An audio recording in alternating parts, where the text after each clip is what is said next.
sont étudiants, juristes, chefs d'entreprise, agents du gouvernement fédéral canadien, enseignants ou consultants.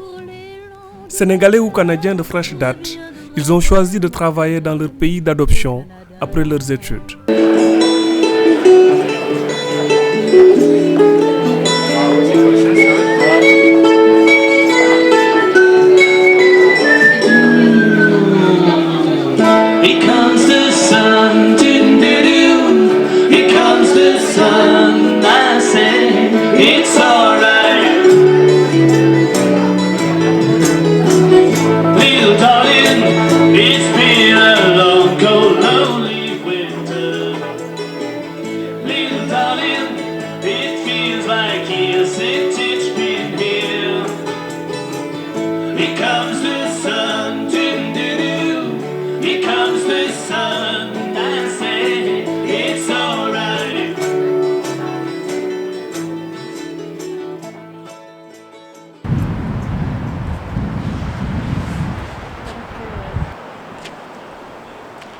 Après des études en France, Maguette Fall est venue tenter sa chance au Canada.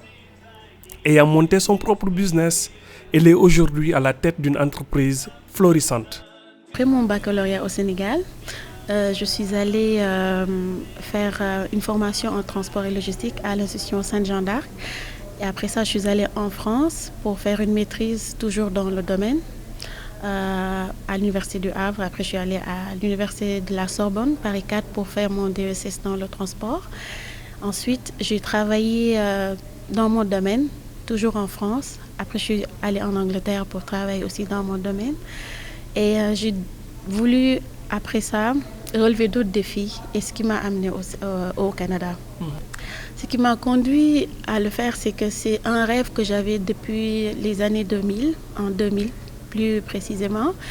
Et en arrivant ici, j'ai vu qu'il y avait des opportunités. Donc, j'ai pris le temps de travailler dans mon domaine pour comprendre les rouages d'ici. Et par la suite, j'ai décidé d'ouvrir ma compagnie qui s'appelle Optimal Logistics Service. On est spécialisé dans le transport de marchandises, c'est-à-dire on organise le transport de marchandises à travers le monde, que ce soit par avion, par bateau, par route, tous les moyens de transport. Mais le parcours de Maguette n'a pas été exempt de difficultés. Pour réussir son intégration, c'est très important de passer par les organismes qui sont là pour aider les nouveaux immigrants à s'intégrer. Le Canada est un pays différent des pays africains en général. Le climat est très rude, les cultures sont différentes, les approches sont différentes. Il y a beaucoup de gens qui viennent pour retrouver des amis et pensent que avec juste les conseils de leurs amis, ils vont s'en sortir. C'est pas toujours vrai. Il faut passer par les organismes qui sont aussi là pour nous aider à nous intégrer. Ce que j'ai fait moi-même et je ne regrette pas parce qu'il y a beaucoup de choses, des particularités qu'il faut connaître. Sans ça, l'intégration va être difficile et ça va créer des frustrations. Donc c'est très important de passer par ces gens-là qui vont vous aider à vous intégrer. C'est pas facile, mais c'est possible. Ce que j'aime en Amérique du Nord, c'est que le rêve est permis. Si vous voulez faire quelque chose, c'est possible. Il suffit d'y croire. Et les débuts sont difficiles. Il ne faut pas lâcher au premier obstacle. Non, c'est qui ne risque rien n'a rien. Et c'est difficile partout, donc il faut juste y croire et puis mettre le paquet. Mais le parcours de Maguette n'a pas été exempt de difficultés. Les principaux obstacles ont été le fait de gagner la confiance de nos clients, étant donné qu'on fait partie de ce qu'on appelle ici les minorités visibles. Pour se faire sa place, il va falloir faire plus que ceux qui sont ici. Donc, ce qu'on a fait, ça n'a pas été facile. On s'est donné corps et âme. Il y a eu des sacrifices, on les a faits et ça a donné ses résultats. On a atteint nos objectifs, donc la compagnie grossit bien. On emploie plus de monde et les clients sont très satisfaits parce que le bouche à oreille marche bien vu que on offre un service hors pair. Et vous avez pu, vous le disiez en Wolof, multiplier le chiffre d'affaires? Par 10, oui. Les chiffres d'affaires ont été multipliés par 10 depuis sa création en 2007. I'm sorry for your sorrow. My heart, it breaks for you. I'm sorry for the tears you cried and all you're going through. I know it's hard to see it now, but I swear to you someday you'll step out of the darkness and the sun will shine again.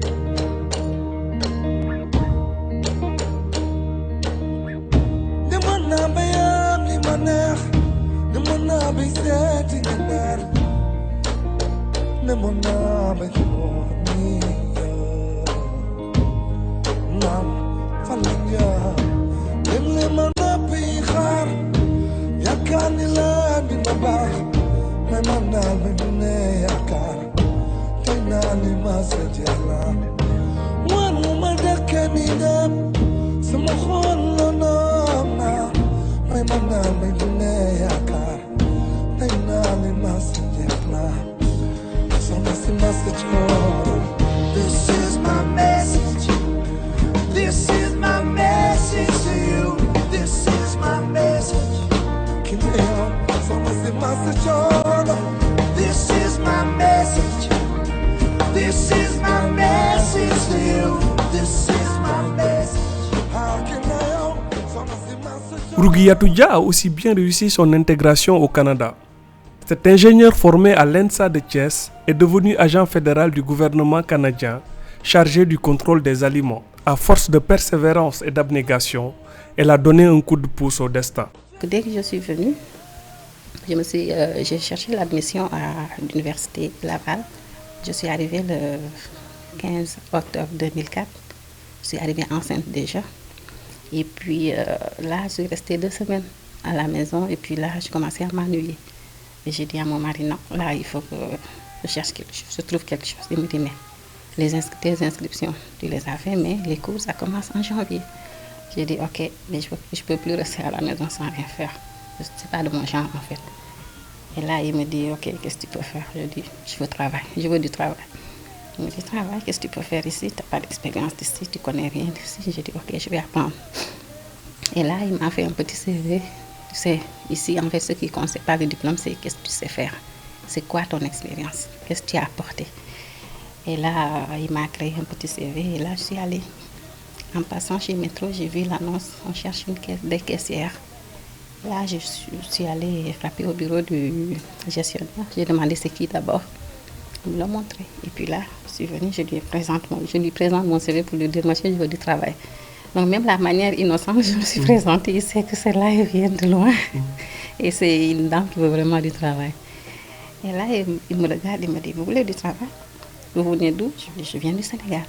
Depuis combien de temps? J'ai dit, depuis 2 semaines. Et là, il me regarde comme ça avec un air bizarre. Là, il me dit, mais est-ce que vous avez la carte d'assurance sociale? J'ai dit, oh, je ne savais même pas c'était quoi. J'ai dit, non. Après, il me dit, madame, sans ça, tu ne peux pas travailler. Ça prend ton numéro d'assurance sociale. Et puis là, je suis sortie voir mon mari, j'ai dit, my God, il me dit que je ne peux pas travailler parce que je n'ai pas le numéro d'assurance sociale. Il me dit, mais oui, on l'a déposé, mais on peut aller chercher le numéro, sauf la carte, ils vont te l'envoyer par la poste. Après là, je retourne voir le gérant. Je lui dis, monsieur, écoutez, je n'ai pas la carte, mais je peux aller chercher le numéro. Donnez-moi 2 heures de temps, je vous présente le numéro. Et puis là, il me dit, madame, allez-y. Là, on est parti. On est allé au service Canada et puis là, on est revenu. Là, je lui présente avec un bout de papier le numéro. Il était étonné, il m'a regardé comme ça. Ok, là, vous commencer après-demain. Donc là, les 2 jours, quand je suis revenue à la maison, j'ai dit à mon mari, là, il y a un problème parce que je ne connais même pas la monnaie. Là, il me dit, ok. Attends, donc là, quand il est revenu le soir, il m'a apporté toutes les pièces de monnaie qu'on a et puis tous les billets, tous les types de billets qu'on a aussi. Donc toute cette nuit-là, j'ai passé mon temps à faire du carré pour étudier la monnaie. Donc, quand j'ai commencé, bon, j'étais très attentive au niveau des formations. On a eu deux jours de formation avec des pratiques.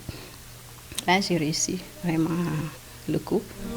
Elle explique ici les clés de la réussite au Canada. On doit en fait apprendre surtout la culture d'entreprise ici. C'est quoi que l'employeur cherche au niveau de son employé. C'est pas juste les diplômes. Si les diplômes, on en a tellement. C'est qu'ici, l'employeur, qu'est-ce qu'il cherche? C'est ce que la personne sait faire, ce qu'on dit le savoir-faire. C'est pas juste dire que j'ai tel diplôme. C'est bon aussi d'avoir du mentorat et puis d'avoir des tuteurs, de bonnes références. Moi, par exemple, j'ai trouvé de la facilité.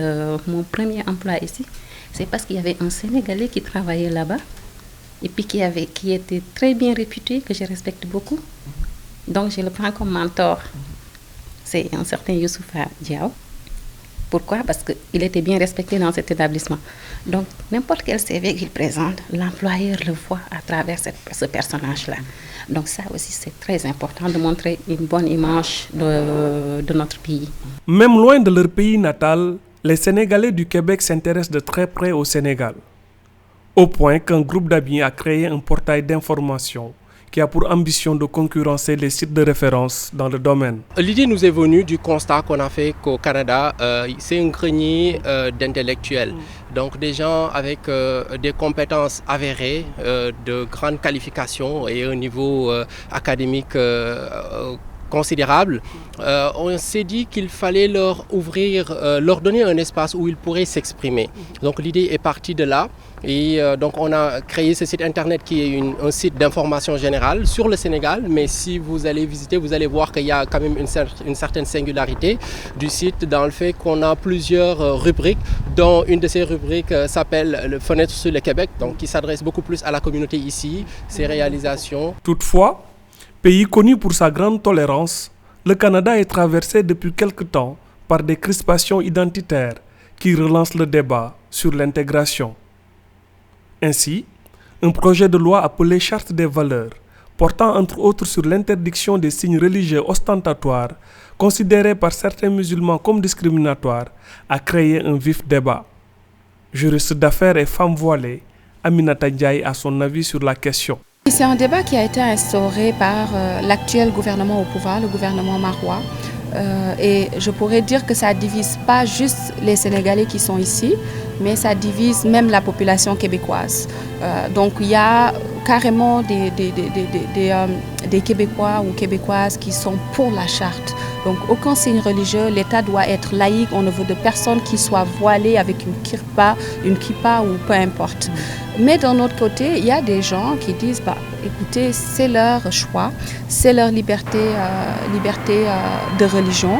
Si du moment où ça ne les empêche pas de s'impliquer, de faire le travail comme il faut, de ne pas dénigrer les autres, on ne voit pas en quoi cela pourrait déranger. Et moi, je fais partie de cela, bien évidemment, comme je suis voilée et que j'ai l'intention de le garder. C'est sûr que les musulmans, depuis le 11 septembre, on le sait tous, et dans d'autres pays, ils vivent une situation qui n'est pas évidente. Maintenant, les politiciens, ils vont essayer de se mettre dans la voie où ils pensent que les gens pourront les soutenir. Oui, il y a des Québécois qui soutiennent la charte, qui veulent qu'il n'y ait aucun signe religieux là-dedans.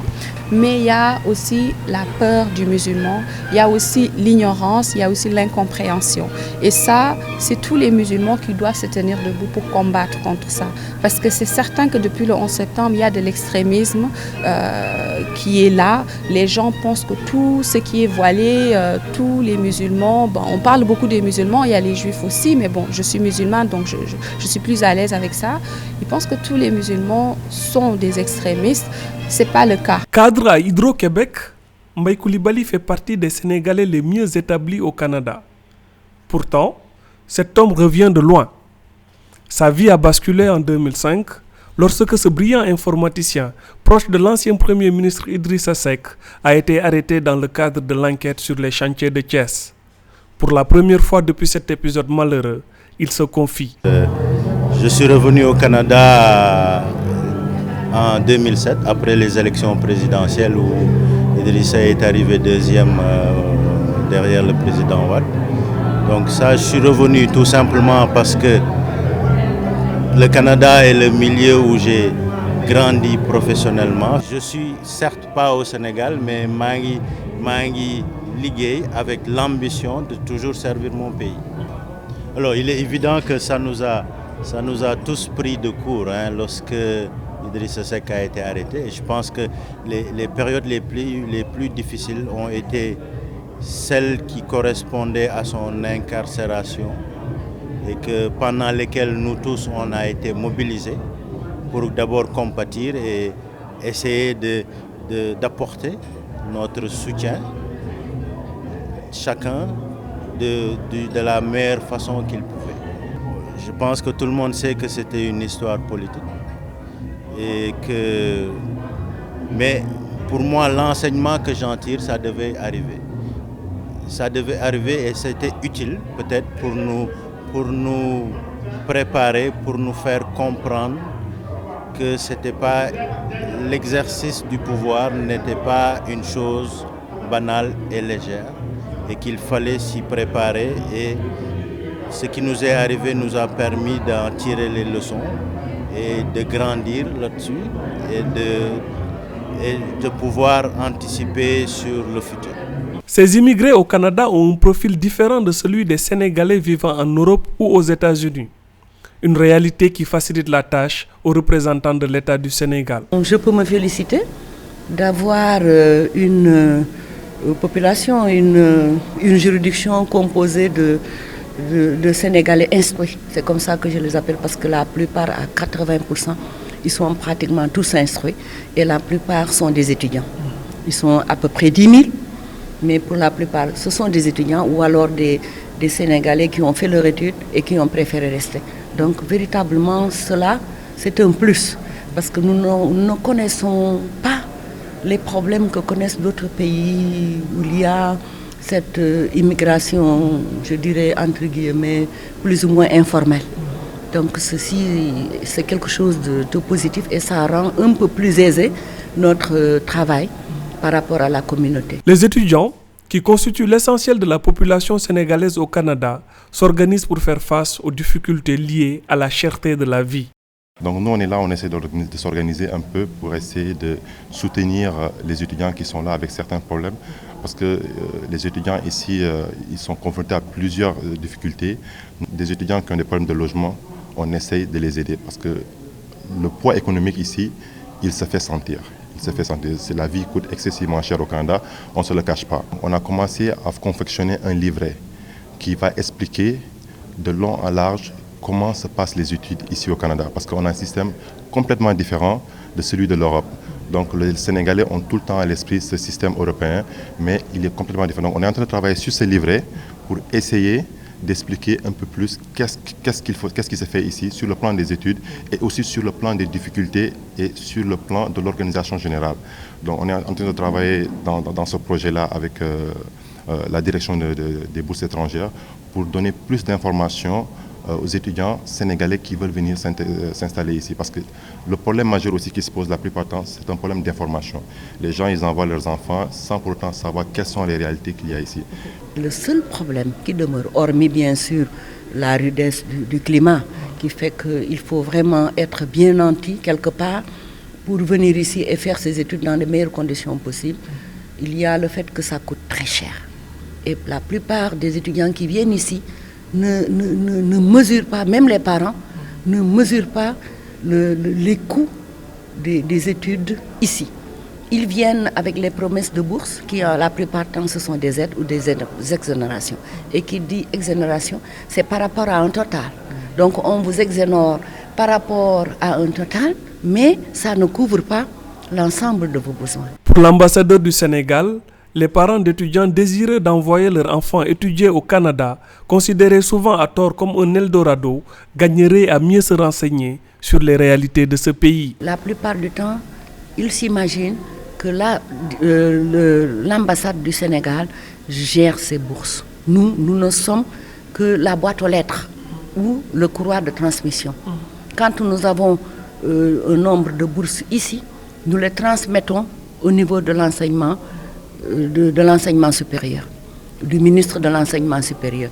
Et c'est ce ministre-là qui décide des conditions et des personnes, des étudiants qui peuvent bénéficier de ces bourses. Ça aussi, c'est extrêmement important de le dire. Parce que des fois aussi, il y a un lien qui est en dehors des bourses.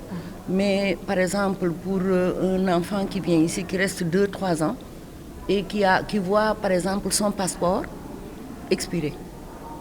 C'est très prosaïque comme situation.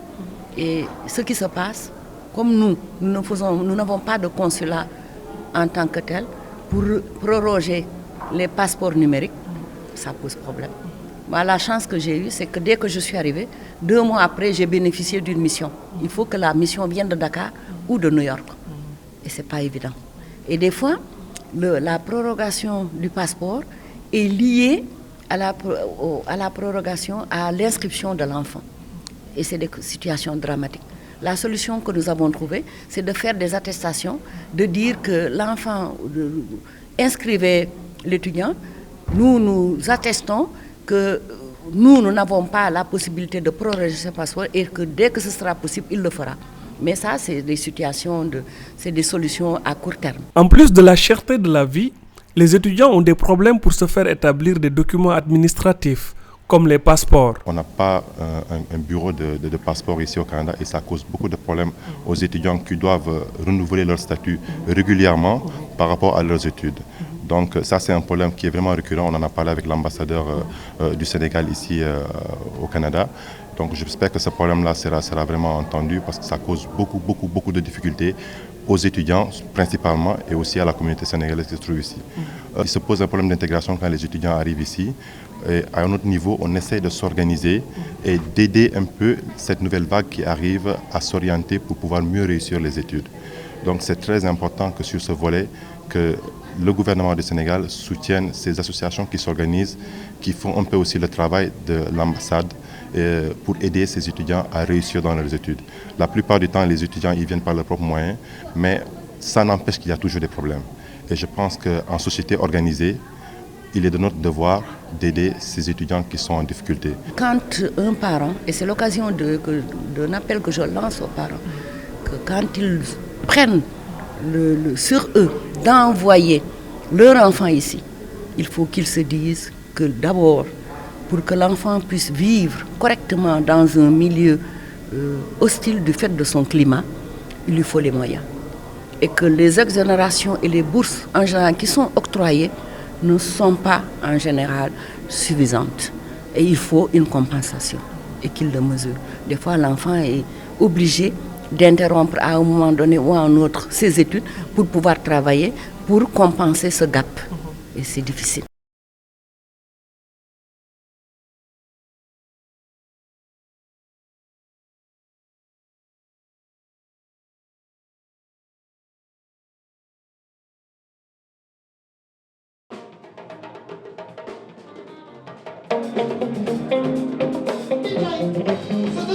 So